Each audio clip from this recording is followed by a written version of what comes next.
লাঠি লাঠি লাঠি লাঠি পেটা করা হলো গতকাল বাংলাদেশ ডেপুটি হাই কমিশনের সামনে। যাদেরকে লাঠি পেটা করা হলো তাদের অপরাধ কেন? তারা বাংলাদেশে হিন্দুদের ওপর নির্যাতনের বিরুদ্ধে প্রতিবাদ জানাতে গেছে। এটাই হচ্ছে তাদের মহা অপরাধ। পুলিশ তাদের লাঠি পেটা করলো, রক্তাক্ত করলো। বাহ, বড় চমৎকার। গতকাল দিল্লিতে বিক্ষোভ হয়েছে, বোম্বেতে বিক্ষোভ হয়েছে, কলকাতায় বিক্ষোভ হয়েছে, পৃথিবীর বিভিন্ন দেশে বিক্ষোভ হয়েছে, এমনকি বাংলাদেশেও বিক্ষোভ হয়েছে। বাংলাদেশে হিন্দুরা, সনাতনীরা সেখানে বিক্ষোভ করেছে।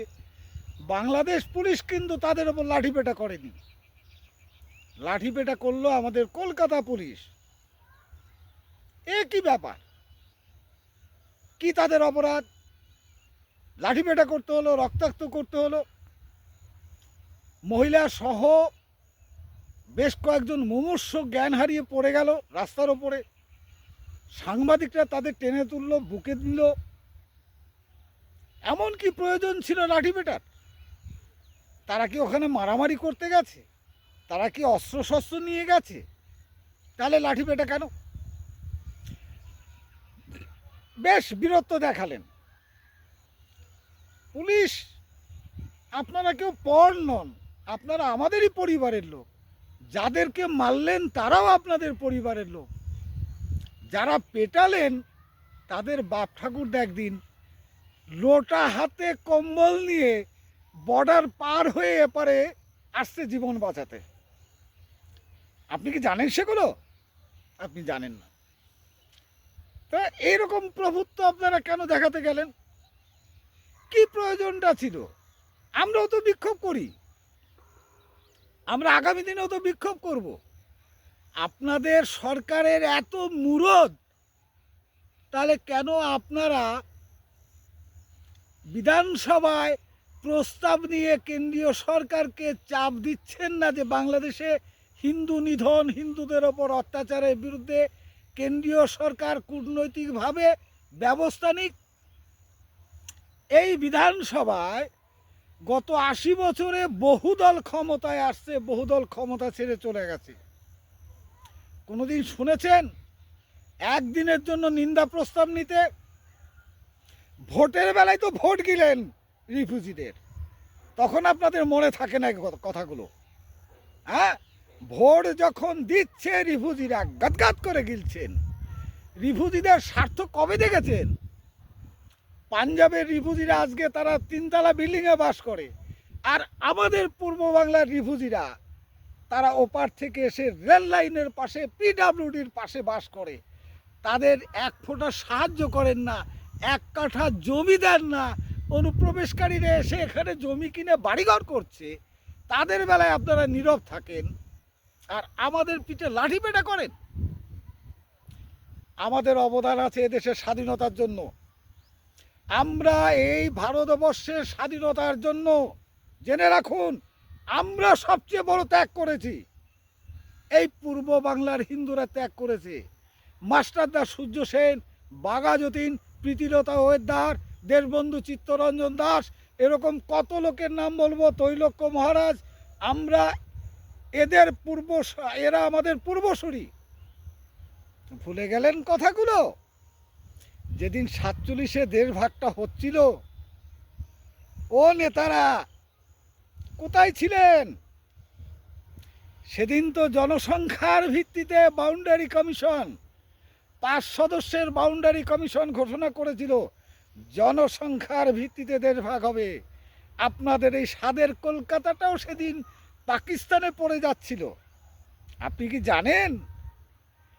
তারপর এই পশ্চিমবঙ্গ রাজ্যটাকে কিভাবে করলো তার ইতিহাস জানেন? এই পশ্চিমবঙ্গ রাজ্য যখন তারকেশ্বরে মহাসম্মেলন হলো, ডক্টর শ্যামাপ্রসাদ মুখার্জি হিন্দু মহাসভার ডাকে, সেই সম্মেলনে প্রথম ভারতের অঙ্গরাজ্য পশ্চিমবঙ্গ রাজ্য গঠনের ডাক দিয়েছিলেন কে? সূর্যকুমার বসু। এই সূর্যকুমার বসুকে ইনি ছিলেন ঢাকা জেলার হিন্দু মহাসভার, অখিল ভারত হিন্দু মহাসভার ঢাকা জেলার সাধারণ সম্পাদক সূর্যকুমার বসু। আর এই প্রস্তাবকে কে সমর্থন করেছিলেন?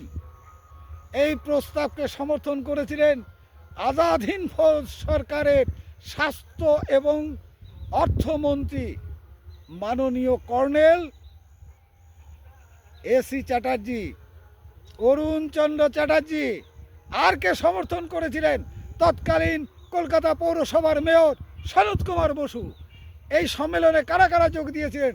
সেদিন দল মত নির্বিশেষে কংগ্রেস, কমিউনিস্ট কারো বাকি ছিল না, এই সম্মেলনে যোগ দিয়েছিলেন। আজকে সেখানে পূর্ববঙ্গের মানুষকে অত্যাচার হবে, এপারে আন্দোলন করা যাবে না, এপারে প্রতিবাদ জানানো যাবে না, এ কোন মামার বাড়ির আবদার? ভয় হিন্দুদের দেখেও করতে শিখুন। হিন্দুদেরও ভোট আছে, নইলে কিন্তু এর পরিণাম ভালো হবে না। এখন কিন্তু হিন্দুরা যাচ্ছে, হিন্দুরা ঐক্যবদ্ধ হচ্ছে, একথা ভুলে যাবেন না। যারা কলকাতা পুলিশে চাকরি করছেন মনে রাখবেন, যদি কলকাতা ভারতের মধ্যে না থাকতো, এই পশ্চিমবঙ্গের রাজধানী না হতো, পশ্চিমবঙ্গ যদি ভারতে না থাকতো, আজকে এই মানুষগুলোকে লাঠিপেটা করা আপনাদের চাকরিও থাকতো না, চাকরিও পেতেন না। ভুলে যাবেন না, দীপুচন্দ্র দাসকে যেভাবে হত্যা করা হয়েছে অবর্ণনীয়, ক্ষমার অযোগ্য অপরাধ। পুলিশ তাকে ধরে নিয়ে উত্তেজিত মানুষের কাছে দিয়েছে, দেখে পিটিয়ে মেরে আগুন দিয়ে দাও। বাংলাদেশ পুলিশ, ময়মনসিংহের পুলিশ সরাসরি এর সাথে যুক্ত। বিচার কোনোদিন হবে না। বাংলাদেশের মাটিতে বহু হিন্দু নির্যাতন হয়েছে, সব সরকারের আমলেই হয়েছে। মুজিব থেকে শুরু করে বর্তমান ইউনূস পর্যন্ত লক্ষ লক্ষ হিন্দুদের ওপর অত্যাচার হয়েছে। তার একটি তদন্ত হয়নি, একটির কোনো বিচার হয়নি, একটির কোনো অপরাধের সাজা হয়নি, আর ভবিষ্যতেও সেটা হবে না। কারণ এমনটাই হয় বাংলাদেশে, আর এটা হতেই থাকবে, এটা কমবে না বরং বাড়বে। তা লাঠি পেটা করে কি লাভটা হলো আপনাদের? আন্দোলন থামাতে পারবেন? পুলিশ যেসব আন্দোলনের উপর লাঠিপেটা করেছে, পুলিশ যেসব আন্দোলনের উপর অত্যাচার চালিয়েছে, সেই আন্দোলনই তেড়ে ফুঁড়ে উঠেছে। আগামী দিনে এই আন্দোলনও তেড়ে ফুঁড়ে উঠবে। আজকে কলকাতায় উঠেছে, আগামী দিনে সারা ভারতে উঠবে, তারপরের দিন সমগ্র বিশ্বে আন্দোলন তেড়ে ফুঁড়ে উঠবে। আপনারা কেউ রক্ষা করতে পারবেন না। নমস্কার, দয়া করে মনে রাখবেন,